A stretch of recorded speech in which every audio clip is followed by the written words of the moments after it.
Many of us want a more sustainable life, but the path forward often seems complicated and overwhelming. What if there was a way not just to sustain our environment, but to actively heal it, starting in our own backyards? This approach doesn't just regenerate land, it can regenerate your finances and build stronger communities. And remarkably, this connection to living systems has been shown to improve our own mental well-being. We will now break down how permaculture gardening provides a practical path to a truly sustainable life. So what is this powerful system?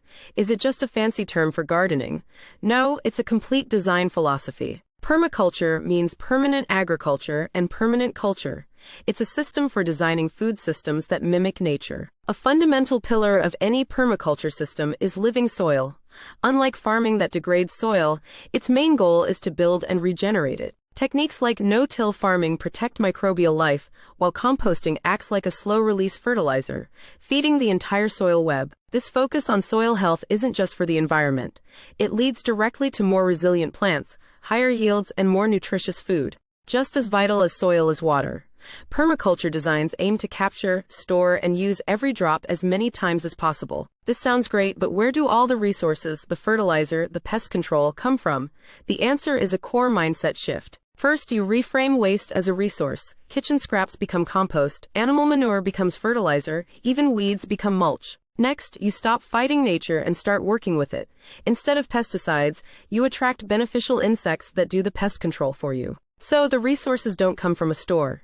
They come from within the system itself, creating a closed loop that is both cost-effective and sound. This internal efficiency makes the system strong, but how does it stand up to external threats? The key is diversity. Conventional farming uses vast monocultures, which are extremely vulnerable.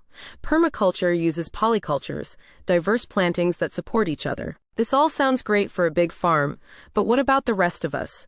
One of the biggest misconceptions is that permaculture requires a lot of land. The same principles of stacking functions and maximizing space can turn a small balcony into a vertical herb garden or a rooftop into a food forest. Beyond individual gardens, permaculture fosters community.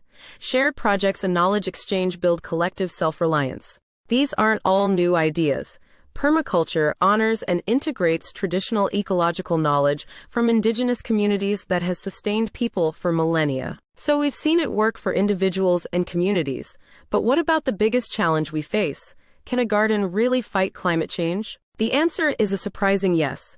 Practices like agroforestry and no-till farming actively draw down carbon from the atmosphere and lock it in the soil. It also helps us adapt. Healthy soil acts like a sponge, lessening the impact of both floods and droughts, while harvested water provides a buffer. The biodiversity it fosters creates a safety net. A diverse ecosystem is far less likely to collapse from a single climate shock than a fragile monoculture.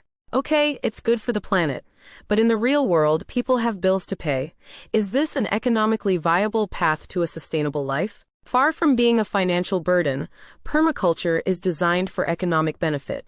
It drastically reduces input costs like fertilizer, pesticides, and water. So yes, it's economically viable.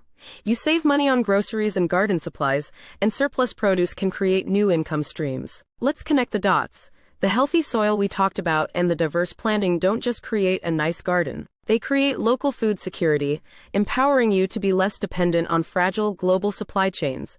This builds genuine resilience. This is where the model becomes truly integrated.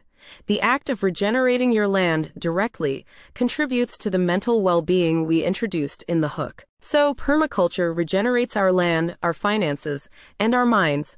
What is the ultimate goal of bringing all these pieces together? The goal isn't just to sustain what we have. As we said at the beginning, it's to actively heal. It is about leaving things better than we found them. Permaculture isn't just gardening.